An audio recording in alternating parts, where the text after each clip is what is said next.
Lindungi anak dari penculik. Kisah perjalanan Bilqis, anak yang menjadi korban penculikan di Makassar, Sulawesi Selatan, dan ditemukan di Jambi, membuka sisi perdagangan anak di negeri ini. Seperti diberitakan harian ini, Kamis kemarin, Bilqis dilaporkan hilang di sekitar Taman Pakui, Panakukang, Kota Makassar, Minggu 2 November lalu. Putri pertama pasangan Dwi Nurmas dan Vivi Syahrir itu, dari kamera yang terpasang di sekitar lokasi, dibawa oleh Sri Yuliana. Polisi yang bergerak cepat menangkap Sri di sebuah rumah di Makassar. Namun korban tak bersamanya, karena sudah diserahkan kepada pembeli bernama Nadia Putri yang diamankan jajaran Polda Sulawesi Selatan di Sukoharjo, Jawa Tengah. Namun, ternyata Bilqis pun tak bersama Nadia yang membelinya dari Sri seharga 3 juta rupiah. Anak balita itu sudah diserahkan kepada Mariana dan Adi Prayitno di Jambi yang menebusnya senilai 30 juta rupiah. Setelah Mariana dan Adit ditangkap, Bilqis ternyata tidak ada bersama mereka. Tim Polrestabes Makassar mendapatkan informasi Bilqis dijual kepada Begendang, warga komunitas orang rimba di Mentawak, Kabupaten Merangin, Jambi. Melalui perantara Lina, Bilqis dijual 80 juta rupiah kepada Begendang. Begendang yang merasa Bilqis diserahkan oleh orang tuanya tak bersedia menyerahkan anak itu kepada polisi. Dibantu jajaran Polres dan Dinas Sosial Merangin serta tokoh adat setempat, akhirnya polisi bisa membawa kembali Bilqis ke Makassar, bersatu kembali dengan orang tuanya. Ia diduga diadopsi secara ilegal.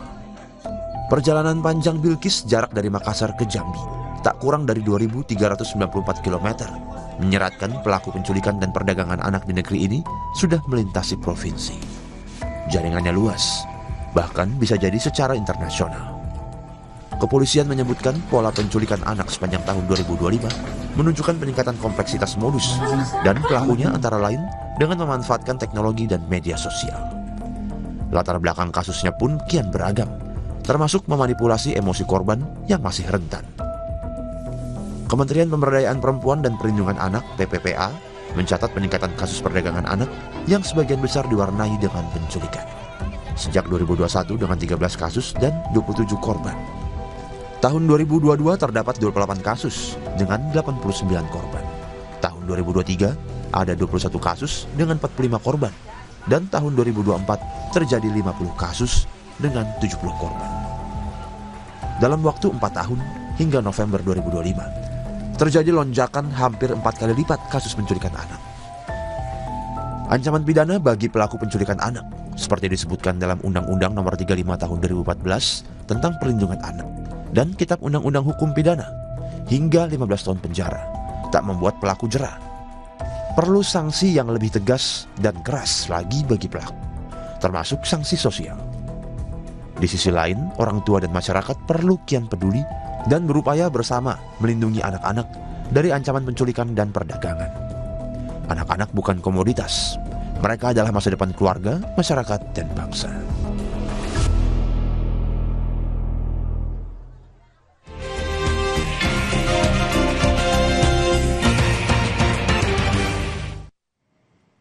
Saudara, kami ajak Anda melihat informasi di Harian Kompas edisi 14 November 2025. Ada foto berita di halaman muka terkait dengan penampilan Indonesia di kualifikasi Piala Dunia Amputasi 2026. Ini merupakan visual pemain timnas amputasi Indonesia, Rizky Adi Pradana.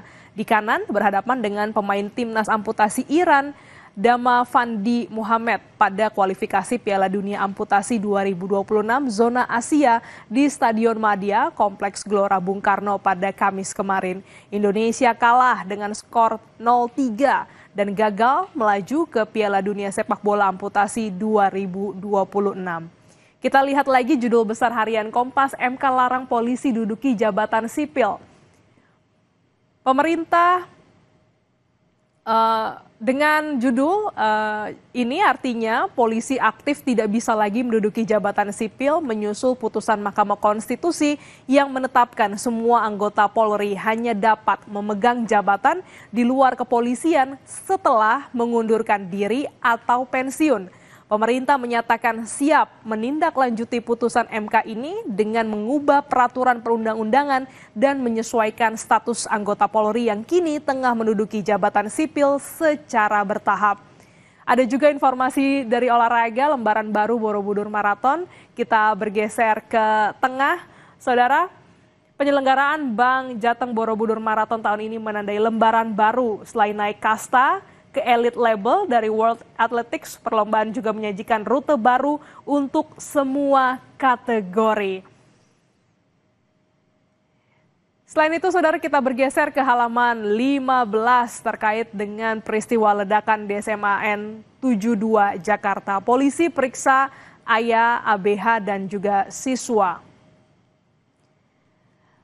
Sebanyak 46 siswa SMA Negeri SMA 72 Jakarta diperiksa sebagai saksi terkait ledakan yang terjadi di area sekolah pada Jumat pekan lalu. Polisi juga memeriksa ayah dari anak yang berhadapan dengan hukum atau ABH.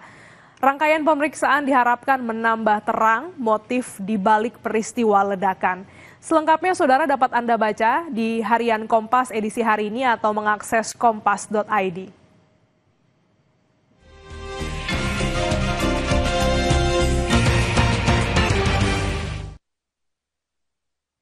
Informasi terkini lainnya akan hadir usai jeda. Tetaplah bersama kami.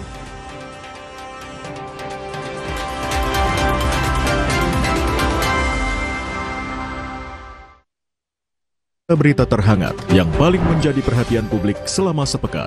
Presiden Prabowo Subianto memberi amnesti kepada para penghina Presiden ke-7 RI, Joko Widodo. Warga Pati menggelar demo besar-besar mendesak pengunduran diri Bupati Pati. Politik, hukum, kriminal, peristiwa dalam dan luar negeri. Informasi ini dan sejumlah sorotan terhangat kami rangkum dalam Kompas Sepekan. Ikuti pada hari dan jam berikut.